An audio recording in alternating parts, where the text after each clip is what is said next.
So happy new poem. I had the illustrious career opportunity to work at Mama Compton's for about 2 years. Yeah, soup and sandwiches, what up? And there was this adorable African-American woman. She was about like 90 years old. She would come in all the time, and she'd always get the same thing. She'd get like a soup and a chicken salad sandwich. And her name was Annabelle. And so one time I see her all the time. So I'm like, what's your story, Annabelle? Tell me about your life. And so she told me this like amazing story. And so one thing led to another, and she wound up passing away.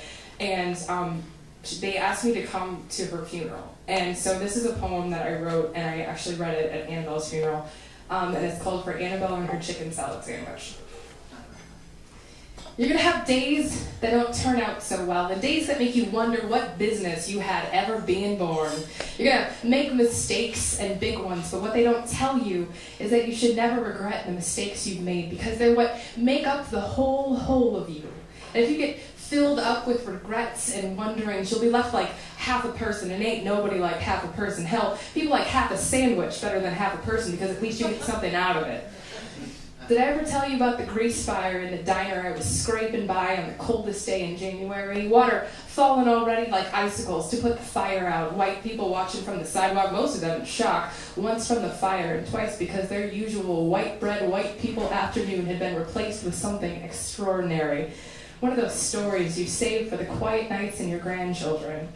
Did I ever tell you about the time I saw fire-singed snow on the corner of 15th and Broadway, way back in the 40s?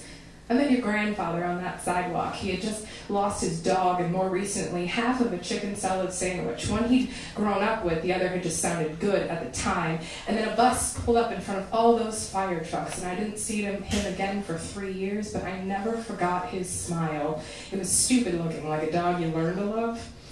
And on the day the war ended, I went back to that same diner. They rebuilt it then, with scraps and bits and leftovers from the ruins and a whole lot of dreams.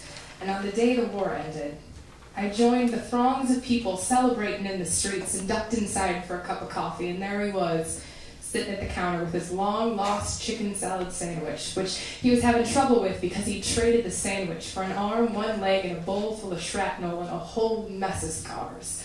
So I sat down with my coffee, which back then didn't cost more than a nickel, and I asked him if he wouldn't mind me being his right-hand man, and if they were still charging an arm and a leg for sandwiches around that joint, because I could see he'd already paid.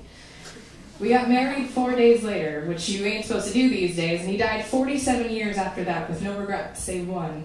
He never got the recipe for that chicken salad sandwich, but that's the kind of regret that makes a person whole. Anyway, the secret was a little lemon juice, but I never told him that.